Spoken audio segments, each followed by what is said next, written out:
chaque fois que nous sommes dehors, il y a des bêtes qui viennent se coller à notre peau et puis ça pique et puis ça tire le sang. Voilà. Et puis après, quand elle quitte, et puis ça démange. Comme chaque année dans la ville d'Aboasso, au sud-est de la Côte d'Ivoire, le début de la saison pluvieuse rime avec l'invasion des moucherons. Une situation qui devient de plus en plus préoccupante pour les populations et les autorités en charge de la santé publique. Nous avons été alertés d'une invasion des simili au niveau du département d'Aboasso. Et simili, c'est les moucherons. En fait, c'est ceux-là même qui sont à la base de la transmission de l'onchocercose. Le moucheron est un petit insecte différent des mouches à fruits. Appelé encore simili, il ne vit que quelques jours et se nourrit du sang pour se reproduire. En moyenne, les populations qui sont dehors, parce que ces moucherons-là piquent à l'extérieur, pouvaient recevoir à peu près 200 piqûres par homme par jour. Il a été recommandé de mener une activité de lutte contre les simili dans le département, notamment dans les localités d'Ayamé, dans la commune d'Aboasso et dans la commune de Maféré. Si la piqûre du moucheron n'est pas douloureuse, la démangeaison qui en résulte peut être désagréable suite aux réactions allergiques. Depuis quelques semaines, l'Institut national de l'hygiène publique mène une opération de fumigation dans la ville. Une opération qui vise à détruire les sites larvaires qu'on trouve particulièrement aux abords des cours d'eau. Et dire aux populations de se laisser conduire afin que l'opération connaisse un franc succès. Donc d'ouvrir les fenêtres, d'ouvrir les portes, comme il est recommandé, et dire que ce produit, nous sommes assurés qu'ils ne sont point toxiques. Les techniciens sont là pour nous encadrer, pour nous conseiller. L'opération va s'étendre dans les localités riveraines au fleuve de la Bia, ainsi que tous les sites sensibles de la ville d'Aboasso.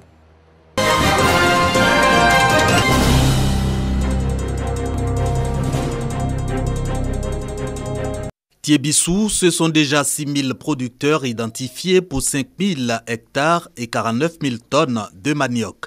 Plus de 3 000 de ces paysans vivent en Ngata-Dolikro. Ici, une seule façon de transformer à grande échelle le manioc, la fabrication de l'atiéké, une activité peu rentable. Oui, souvent quand on envoie à Abidjan, là, ça ne paye pas. Les femmes là disent que ça ne paye pas. On envoie. Souvent c'est gâté. Quand c'est gâté, on ne peut rien faire avec, on jette. Si ce n'est pas encore gâté, que c'est encore bon, on sèche. Maintenant, il y a les gens qui paient, on appelle ça Mali. Ils viennent payer le kilo à 100 francs. Actuellement, même, on peut prendre le kilo à 50 francs. En période faste, ce sachet d'atiéké Borchamp coûte entre 8 000 et 12 000 francs CFA. D'ordinaire, il est vendu à 3 000 francs, une perte au regard des dépenses de la création des champs à la récolte.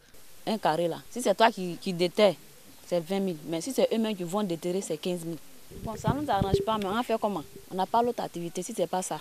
Espoir des acteurs de la filière manioc, ces travaux en cours. Au final, sera implantée en Ngata-Dolikro une usine de transformation du manioc en produits dérivés, dont la farine. Une fois installée, la machine aura une capacité de 100 tonnes de transformation de manioc fraîche par jour. Ça, c'est la première usine. Si tout marche bien, on va ajouter d'autres machines. Encore 3 mois pour le démarrage des activités de cette usine qui va générer, outre des infrastructures communautaires, des emplois. L'emploi direct, ça va être environ une soixantaine de personnes. Oui, des ouvriers, mais aussi des techniciens, des mécaniciens, des opérateurs de machines, des chauffeurs de camions, bien sûr. On commence avec une rotation. Si ça marche bien, on va ajouter une deuxième rotation, une troisième rotation, et ça va doubler, tripler encore le personnel. De 1, ça va diminuer le chômage surtout en Ngata-Dolikro. Et de 2, il y aura une grande rentabilité sur le plan financier. Et nous allons toujours rester au village et produire le manioc. En quantité surtout comme en qualité. Unité mobile, l'usine de Ngata-Dolikro va étendre ses activités à tout le département de Tiébissou.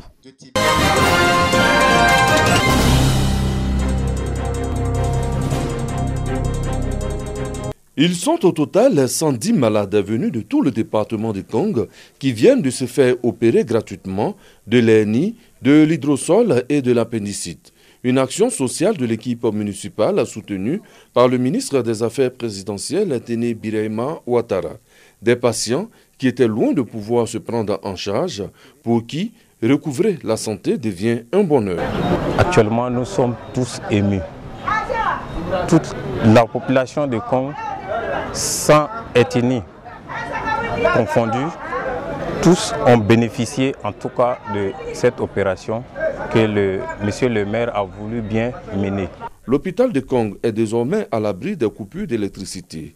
Le tout nouveau maire vient de répondre favorablement aux vœux du personnel médical et des populations en offrant un groupe électrogène. La santé et le social, des défis à relever au quotidien à Kong. On a un devoir de sensibilisation, d'information, sans relâche pour nos populations. Et moi j'ai pour l'habitude de dire, si je ne réussis pas, ce n'est pas par la faute des autres, c'est toujours par ma propre faute, et je n'ai pas su prendre la bonne démarche, utiliser les bons moyens, arriver à mes fins. La santé et le social riment bien avec la salubrité. La mairie de Kong, en collaboration avec la préfecture, va conduire chaque mois un vaste programme de salubrité.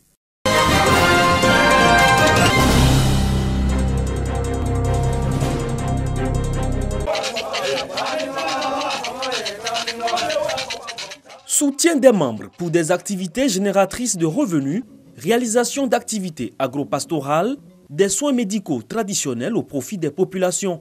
Ce sont autant d'actions réalisées depuis 2011 par la Fédération nationale des confréries d'Ozo de Côte d'Ivoire. Les membres de cette confrérie se sont réunis récemment pour le bilan de leurs activités.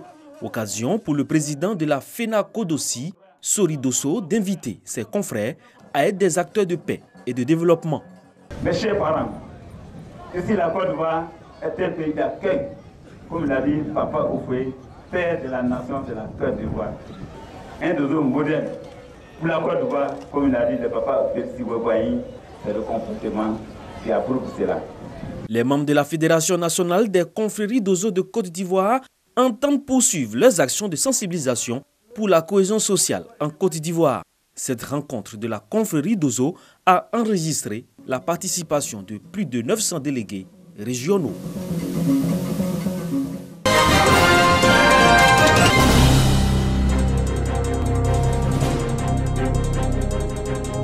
Le Palais du Carnaval, cadre de la première édition de Bouaké Fashion Show.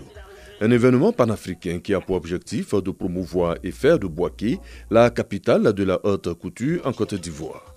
Comment intégrer le marché américain à travers le African Grant Opportunity Act, AGOA, était le thème de la première édition de Bouaké Fashion Show. Plusieurs stylistes, modélistes et mannequins de Côte d'Ivoire et d'Afrique ont communié 3 jours durant avec les populations. Fashion Show, c'est un événement culturel des stylistes, créateurs de mode ivoirienne à l'international. Nous avons une opportunité appelée l'AGOA qui permet aux artisans africains à vendre aux États-Unis sans payer de taxes aéroportières. Par ailleurs, Bouaké Fashion Show évolue aussi dans le domaine humanitaire. Les autorités présentes se réjouissent de la tenue de Bouaké Fashion Show, un événement qui peut beaucoup apporter à la jeunesse de cette ville.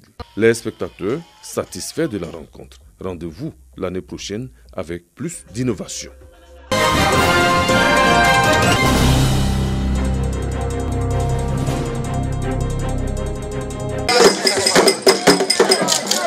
Nous sommes à Abrako, village de la sous-préfecture d'Atoutou dans le département de Jacquesville. Le peuple Aïzi célèbre l'intronisation d'Elegbegno Foudjé Célestin, capitaine de police à la retraite, nouveau chef de village d'Abrako. Il reçoit ses attributs selon les rites du peuple Prokbo et son arrêté sous l'onction des autorités préfectorales de la région des Grands Ponts. Monsieur Elegbegno Foudjé Célestin, je lui demande d'être un rassembleur d'hommes, de faire en sorte que la paix règne dans le village d'Abrako. Le maire de Jacquesville, Joachim Begré, représentant du secrétaire d'État Essis Esmel Emmanuel, parrain de la cérémonie, a exhorté le nouveau chef à être un stratège pour la réalisation des projets du village d'Abrako. Pour Abrako, vous devez être un manager.